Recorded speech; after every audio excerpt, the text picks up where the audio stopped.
'Twas on a deserted...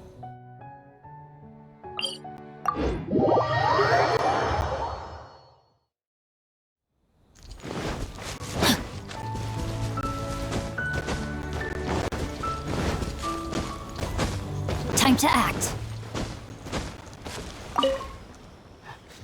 Well, that didn't take long. Look at that! Best buds already. Some of the dogs are even showing their bellies. That's a sign that they really trust you. Well, you'll rarely see Tarumaru roll onto his back, though. He's a ninja dog, so he's always on guard in case an enemy approaches. Speaking of ninja dogs, I actually saw one the other day on the beach north of Konda Village. Well, that's the thing. They rarely go off on their own. Usually they stick with their human ninja partners. After retiring, most ninja dogs are taken in by their partner, or sometimes someone else in the Yashiro Commission will take them in. It's extremely rare to find them on their own in the wild, so it makes me a little concerned. Believe me, I wanted to bring it back to the Yashiro Commission, but it wouldn't let me. I tried establishing some trust by petting it on the head, but it gave me a nasty bite. Still, I don't want to give up on it. Nobody really goes out that way, and I don't know what it would have to eat out there. That's probably a good idea. It was in a very aggressive mood the last time I saw it. I'm worried it might bite you if we try to approach it, though. Let's wait until it's in need before going to its aid. That's probably safer. But back to our other animal friends. Now that the weather's getting colder, I'm wondering whether I should knit some sweaters for these strays. Problem is, most of them don't actually like being touched, so I can't take their measurements very easily. That's not a bad idea. We could take photos of them from different angles, then work out their measurements by using other objects in the picture as a reference. See? You're the real fixer here. Let's give it a try.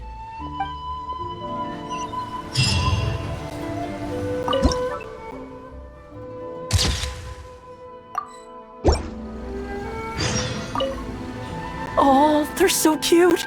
Come on, let's take some photos.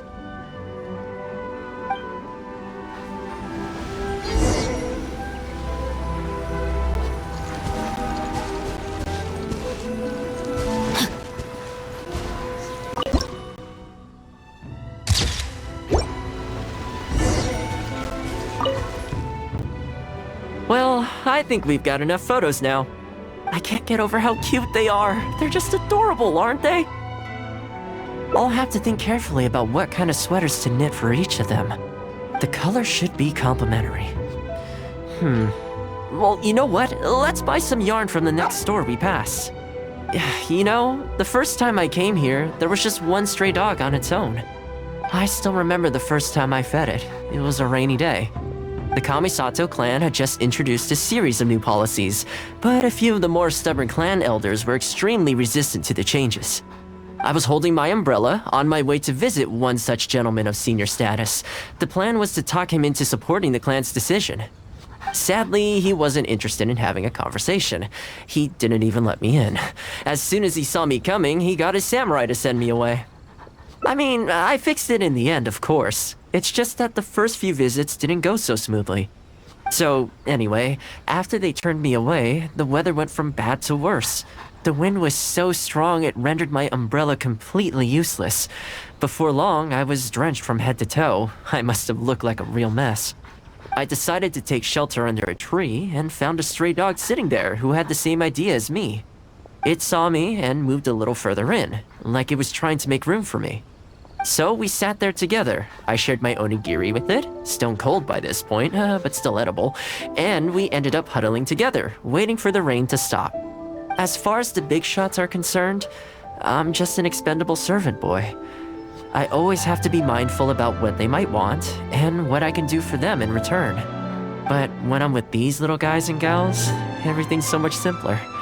One stone cold onigiri, and hey, presto, we're friends for life. Even when I show up empty-handed, they still come to me. When it comes down to it, I think it's these simple and straightforward connections that I value the most. Sorry. Ended up giving you the unabridged version. Shall we come visit this place again some other time? Great! I'll see you soon.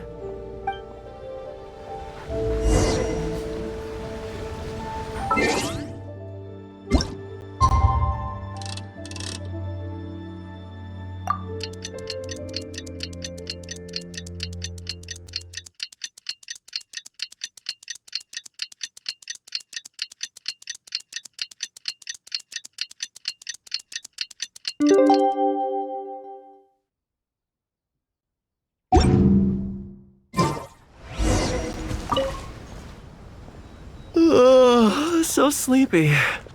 I had some things I needed to do, so I ended up burning the midnight oil to get those sweaters knitted.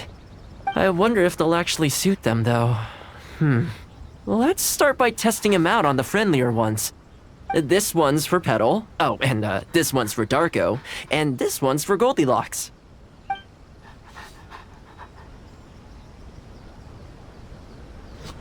With any luck, that should see them through the winter. Then, come the spring, a new year will begin. And they'll be free to roam the wilds once again. You know, if you take one day at a time and be kind to the world, good things will come your way eventually. That might sound a bit naive, but I really do believe it. At least, it seems to have worked for me, you know?